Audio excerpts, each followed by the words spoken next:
Hey, what's going on, guys? It's Fusion Bacon here, and today I am with Asti. And today we're going to be doing how to beat war mode fast. You guys have, been going through these videos like they're cake. You've been loving my videos lately. All these, try it, like how to beat this fast, how to get tilt spirits fast. They've been doing great. You guys have shown a lot of support, and I'm bringing you guys something that most of you probably didn't expect. How to beat war fast. This is going to be, we got a crazy loadout, that is.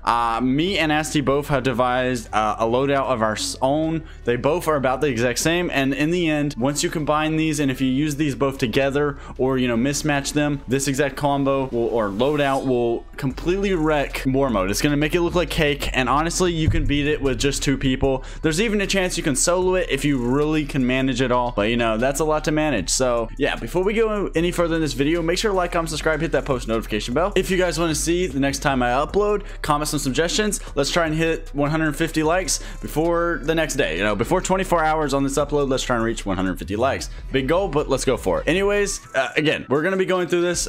We recommend 3 people when doing this, but 2 is very possible. 1 is a very iffy statement. So 2 people when it comes to war mode minimum. 3 is a great number. It's pretty easy, and 4 is it's absolutely just gonna be a breeze, definitely with these setups. So let's get right into it. So I'm gonna go through everything you're gonna need: stats, ninja tools, element, bloodline, cell ability, every single thing to make this the most efficient, the fastest, and the strongest way to go through war mode. Like, it's gonna speed through. I got 3 glitches devised, mostly 2. 1 is kind of a glitch, but it doesn't really work that well on this mode in particular, but it definitely does help a lot. Now, simply when it comes to stats, you're just gonna have the highest stats possible. So as you guys can see, ranks is a huge thing. Me being A2 and Asti being S1, sorry, makes this a lot easier because our stats are going to be higher than most people. I also recommend high ninjutsu and high health for this, and high chakra, taijutsu depending on what moves you use, but our type of moves are going to be in the chakra, ninjutsu, and health type of region. So next is going to be ninja tools. Ninja tools, the throwable, it doesn't matter as much, it's more of your preference there. Now, consumable, health pot, of course, this health stem, health pot's just but I love the health stem the most if you use it correctly.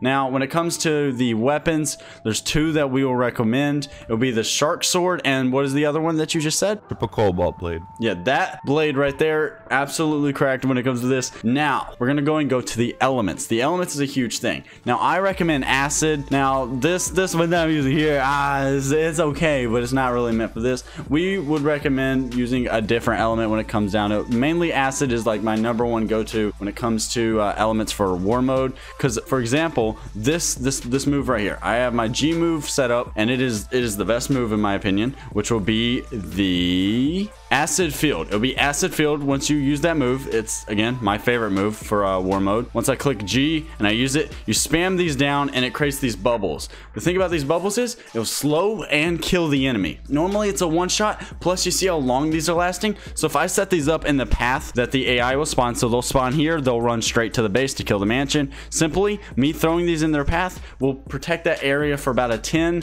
to 30 second period of time, where I can then hold a second side. So having 2 people with that will with this type of a move will allow a duo to easily hold 4 sides without much stress. So this element alone with acid, definitely with this move right here, is a very, very broken thing. Now when it comes to bloodlines, I'm gonna have a mix of high damage killing bloodlines and AoE bloodlines. So what you guys can see, I have Xeno Dokai, I got the new Shindai Rin, and then Boramaki and Naramaki. Once you have all these together, this will create my perfect setup. Now, what Asti loves to use is bubble, and I will say it is a very, very overpowered bloodline when it comes to fighting these waves. What it can do is simply, let's just show them. Asti, go ahead and use your bubble on them. Show them what it can do. Show them the capabilities of the bubble. So now he's going to use the bubble, and he's going to use it in the best way possible, like cutting off the enemy spawn. So go ahead and use your bubble. So this is what the bubble move does. It's like the acid, but better, because it makes a giant line.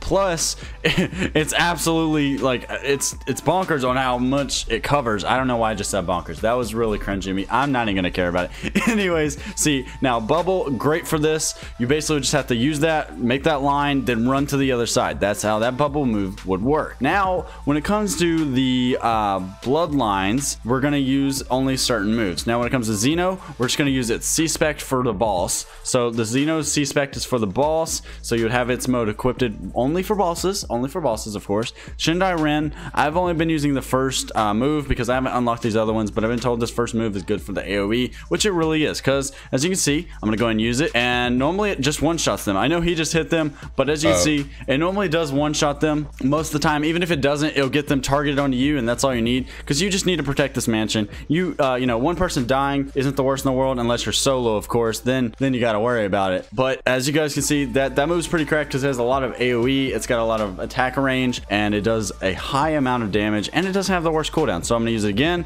Boom. See, now they die. Like, it's perfect. Okay, so that's that move. Now for my Boramaki, I use the last move. The last move is probably one of my favorites. So if I just use this here, it's like an artillery strike. I spam a bunch of Rasingans, then it artilleries through wherever I look at. So this is going to be greatly helpful if I'm covering, let's say I'm covering right here, I'm fighting this, you know, I'm like Rasengan killing them or something, and then there's a ton on that side and no one's here to cover it. I would then use my B, which is my you know, Boramaki move, and then I would spam them here while there's enemies coming, because it'll auto lock on where I'm aiming and the closest enemy. So I'm gonna go and do it real quick right here. So I'm gonna spam it right here, and then it'll go through and it'll just keep hitting him, and it'll completely destroy him, or it'll miss sometimes because it loves to do that. Simply just try and aim at him the best you can. Some of them will miss, of course, but there's so many that it doesn't matter. Now my last move will be the Naruto bloodline. It's gonna be the last move, of course, and what it does is it spawns 4 bombs, and it'll shoot all 4, and it'll make a giant area of attack that deals high damage, plus that stays a while. So there that is, that bubble, that's part of his attack. The bubble was mine. That bubble itself will deal more damage, causing the enemies to be stopped for a further extended period of time. So those moves together is a big helpful war grind, and now my game might have crashed. Alright, so when it comes to sub abilities, it does not matter as much. There will be like some recommendations when it comes down to things. Like, for example, the Heavenly Wall. That's what Asti says to use. It's very good at instant kills. So it is like, you know, there's a couple sub ability that might be worth having no matter what. See, this is what the Heavenly Wall is. It's pretty good, but in the end, there's none that are like perfect for this setup. So this is more for you guys to iterate, to put some in. Just try and put like, just have bubble and try and have acid together when it comes to them moves, and having some more AoE moves like we, you know, have devised earlier in this video. But when it comes to some sub abilities to fill in those extra spots, that's more on you guys. It's more of your playstyle. Just try and get Heavenly Wall if you guys can, but also have a companion. Companion's a very overpowered thing.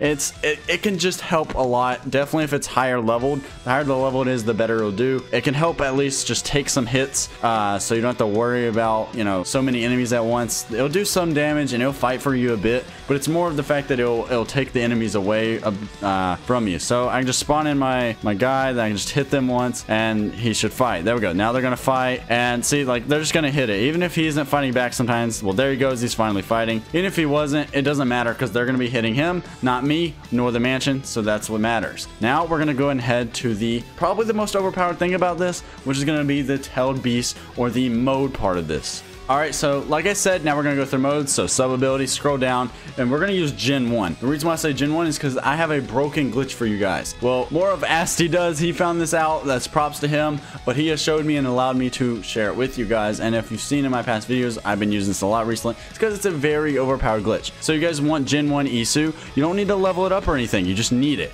So you just go in its first mode, and simply this is all you need. As you guys see on the right side, you get no stats. That's a big thing to note. But simply, you can spam Z no matter how much. There's no cooldown. If you see in the middle, there's no cooldown. I can just spam it, and each hit will do over 8,000 damage. Now if I go into a mode, and since I have Xeno's mode there, I'll go and put Xeno to stack. This will give me stat bonus. Now every hit I'll do will do about 11 to 12,000 per hit, and it shoots 3 balls per a Z, and then I can keep spamming it more and more. So that's 33,000 just for one spam, and I can just keep going. And this is how quick it kills them. Absolutely just It's not even fair. This glitch alone is enough to beat war mode, but we had to go ahead and incorporate the other things because it makes it easier when it comes to doing solo or duo. And plus, you know, this glitch will not be here forever, so use this while you can. So this OP Isu glitch is going to be the tie that makes this the easiest possible grind in the world. So when you guys see this video, try and use this as fast as you can because we don't know how long this glitch will last. It's a Z-spec spam. All right, here we go. So now we're on the boss wave. Simply what we're going to need to equip is our Xeno and our